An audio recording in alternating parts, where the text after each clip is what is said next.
Alright, mambo vipi na kuaje kama kawa, mimi naitwa Chris Favors. Leo nazungumza na Tolan all the way kutoka Nigeria. Huyu ni msanii wa muziki ambaye amekuwepo kwenye game kwa muda kidogo, na kuna baadhi ya kazi zake mpya ambazo amezifanya so far tutazungumzia hapa, lakini pia safari yake ya muziki na mengine yote ambayo yanamhusu. Kikubwa ambacho natokea kufahamu kwamba huyu ni ndugu wa DJ-CUPPY. Kama unakumbuka kuna kipindi tumefanya naye interview hapa, ni miongoni mwa DJ ambao wanafanya vizuri sana Afrika akitokea huko nchini Nigeria. Tolan, how are you? I'm good, thank you. I'm good, man. Happy. I'm fine. I'm fine. How is Lagos? How is Nigeria? It's all right, you know. It's all right. It's you know, this year has been hard for everyone, for every country, but things are good. Things are good. Things are picking up slowly, but I think we'll get there. Okay. It's good. Yeah. So you was born and raised in Nigeria, right? I was, yes. Born here, raised here, and then schooled in the UK for a bit. Okay. Yeah. I heard about you and DJ-CUPPY are sisters, right? Yes, we are. Yeah. I've got a couple of siblings, CUPPY, and then I have another sister called Temi, and I have a little brother called Fewa. Okay, and who is the first in your family? Me.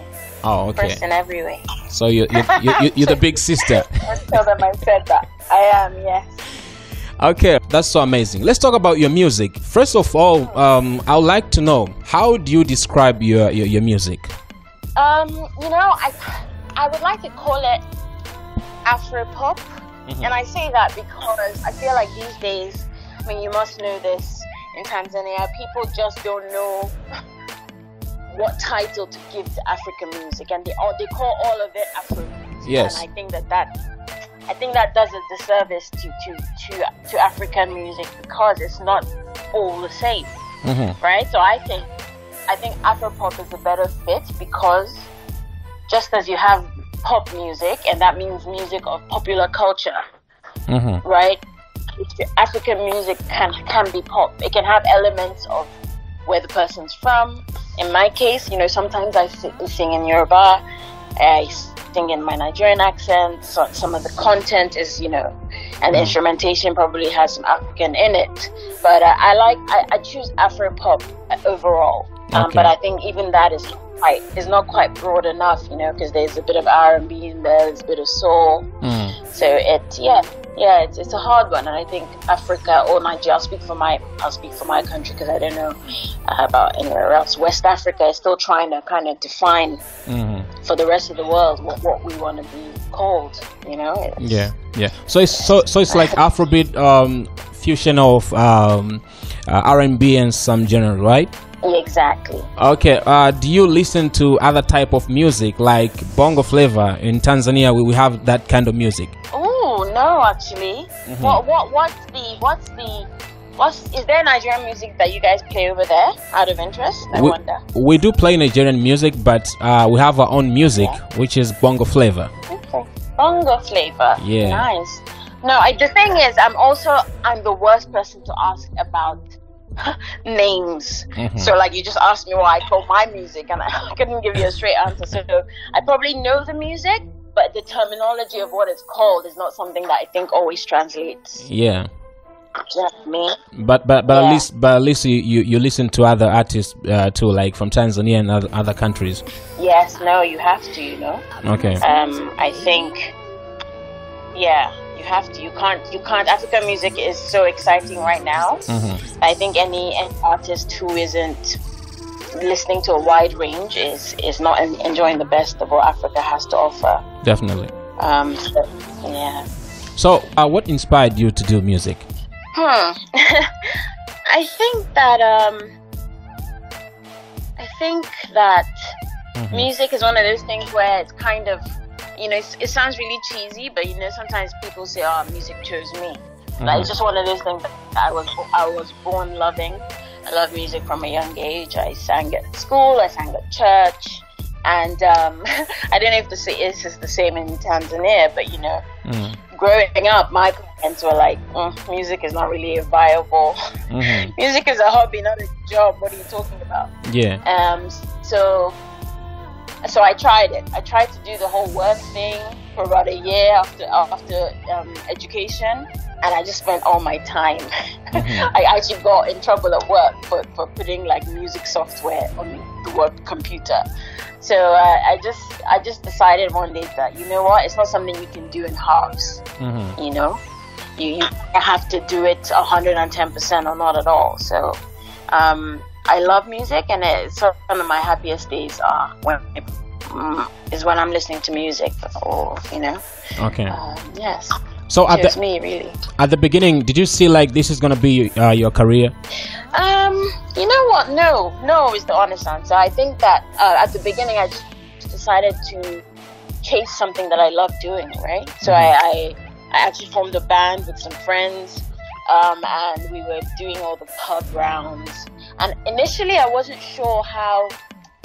I think not a lot of people know off the bat, right? Unless you're like a label baby, where you know from the beginning they're like, you are gonna make it a star. For most people, you're just kind of hoping for the best, you know. And I was doing it initially for the love of it, but then things kind of fell into place. I met some great people. I met a good management team. I got that support of, wow, you're really good, you know, you should do this for a career. And so that kind of encouraged me. Okay. And I decided, made a decision that this is what I'm gonna do. Okay. So you went to college in UK? I did, yes, I did. Let's talk about college life and music a little bit. Yeah. So I mean, yeah, I think it was tough. Because I don't know if it's the same for you guys, but in Nigeria, parents are pretty like education above all else, right? And nobody wants you to.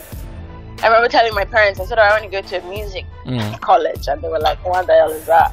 You're gonna go to a real university and do a real course?" So I've always been quite interested in the mind and the way the human mind and the human experience fascinates me, and so I studied psychology. Which was great. And to be honest, there wasn't very much time for music, but wherever there was, I took it. Do you know what I mean? So it was quite an intense course, lots of reading, lots of, you know, it was a lot, and there wasn't a lot of space for music, but I did, as I said to you, I made a band, and wherever there was an opportunity, I've been writing poetry, I've been writing songs as well, so just from a place of love, I was doing all of that, not knowing that it was going to turn into a career, right? But just doing it for the love of it, yeah. Okay, so professionally, what can you do? I mean, what is your profession now, aside music? Aside music, music is my profession. But if you're asking what some of my other skills are, then obviously I studied psychology one day. You know, when music is, when I'm too old to shake my joints on stage, I would like to be a psychologist, maybe a child psychologist. And I do other things on the side. I love jewelry, so I'm working on my own jewelry line. It's my little baby. I've been working on it for a little while. Okay.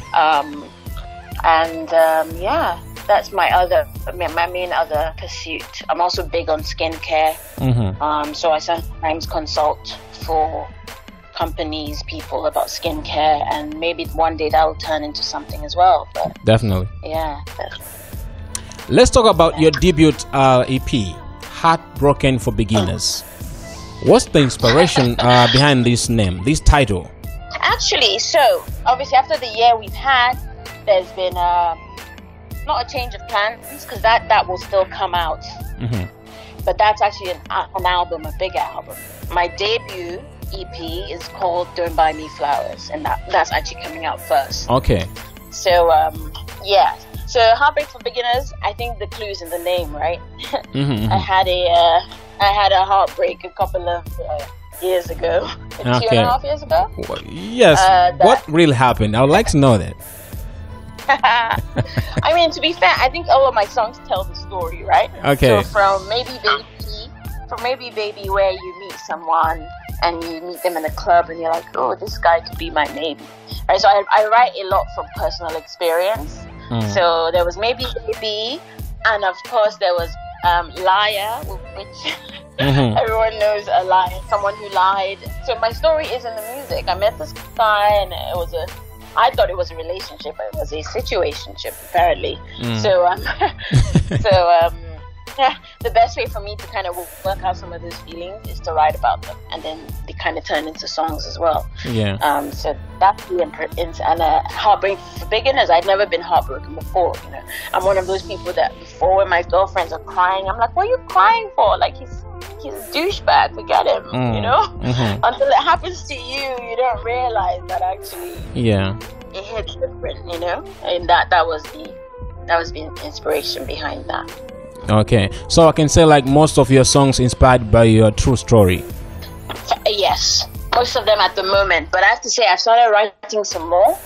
And you know, I think as an artist, if you're going to be a long-lasting artist with lots of material, sometimes you can't only write from experience, right? You also have to write from the experience of other people or inspiration out in the world. So I'm also trying to broaden my, I mean, we all know that I'd like to think maybe roughly 80% of music on the planet is about relationships, because that's probably the toughest part. You know what I mean? Yeah. But I'm trying to broaden my music content.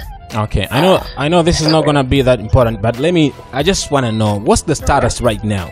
Of what? Of which one? Is Tolan single or? Oh, nice. I thought you meant what's the status of my album. I was like, I'm single right now. Okay. And, yes, I've had a tough year. In regards to 2020, I think it hit a lot of people hard, and it hit me in particular. I learned so much about myself. So you know, when you're one of those years where the thought of a relationship, I'm just having a relationship with myself, getting to know myself better. So I'm single at the moment, but now that I'm kind of back to work, back moving, back on the road, you know, who knows? Who knows? Yeah. Okay. Do you know some nice Tanzanian bras for me? Of course. I can recommend them to you. Ooh. No problem. So we can do it off air. Send me a message. Definitely. I will. I think there's so many good guys in here, so no pressure. I got you on this. No, honestly, I mean, we all know the I don't know if it's fair for me to say this, but we all know the reputation of Nigerian boys, don't we? So I won't be mad at it. I won't be mad to branch out somewhere else. All right. Let's talk about your new song, "Fire on the Mountain," right? Yes. I listened to this song, and it seems like you have a lot to tell the people about maybe your life and some experience you had so far. Yeah, no, I mean, again, it's that it's that idea that things are burning. You know, there's something happening, and there's a bit of drama. So that song in particular, you know, "Give Me Your Phone." It's, again, I like to tell stories in my music. I find that's just how it comes naturally to me. So you know, that experience of, I mean, I think I saw a TikTok video where this guy grabbed his girlfriend's phone and was like running, trying to open it to see what was inside. I think it became like a thing. And so I just thought about those everyday situations that happen. Can you turn that one scene into a song, right? And that was Fire on the Mountain. Give me your phone. Give me your phone. Who are you talking to? Just everyday things that everybody can relate to. It's the inspiration. I've been there as well, where I'm like, you know, what's your password? Oh yeah. But that's the inspiration of that song, and people are loving it, and I think for that reason I can relate to that. Definitely, it's such a dope song, and I think like so many people are going through these some of situations. Yeah. How about you though? Do you let your missus see your phone? Tell us. No. Lord, that tells me everything I need to know. I don't have anything to hide, yo. So yeah. Okay. Yeah. I like that. Yeah. I like that. All right. So far you have worked with Ricardo Banks and Skills, right? I have. Yes. Who else are you looking forward to work with in the future projects? There's a few people, you know. As you know, you already know the name of my EP and my album, which most people don't know, by the way. You're the first person to put it out there. And so I like to keep my cards close to my chest, just until it works out positively, right? So there's a couple of people. I mean, this year I did some music with some I don't want to say lesser known, but with some other artists that people may not be aware of. I did this great song with this guy called Zubi. I don't know if his music is big where you are, but I did a song with him. I know him. I have another song coming out with him. You know Zubi? Yeah. We did a song called Somebody on his new project. And I did a song with this Haitian guy who I don't think his name is Nevermind. Again, the song's not out yet. And then, of course, you know my people, my Nigerian people. I have a few things in the pipeline. And I just don't want to give it all away, you know, before the music comes out. Okay. Thank you so much, Tolan. It was really nice to talk to you and catch up a little bit. Anything else maybe you would like to share to Tanzanian people who are listening to you right now?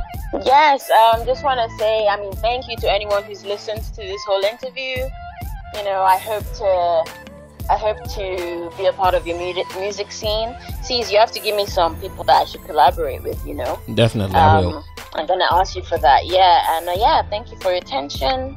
Thank you for your time. Check out my music. I think you'll like it. Of course, you're doing such an amazing, such a good music. Yes. Thank you, Tolan, and all the best. Thank you, sis. Take care. You too. Please, take care. Bye. All right, bye. Okay, anaitwa Tolan kutokea nchini Nigeria, na kama nilivyokuambia huyu ni dada wa DJ-CUPPY, au sio? So in case ulikuwa ufahamu, basi fahamu ana ngoma zake nyingi sana ambazo amekwisha zifanya. Unaweza kutembelea YouTube channel yake kujionea. Anatumia hivyo na Instagram pia jina hilo Tolan, kuona namna ambavyo kazi zake zilivyo na vitu vingine kama hivyo. Una nini cha kusema hapo kwenye sehemu ya comments? Lakini subscribe pia upate kusikiliza interview nyingine kama hizi kila wakati hapa SNS.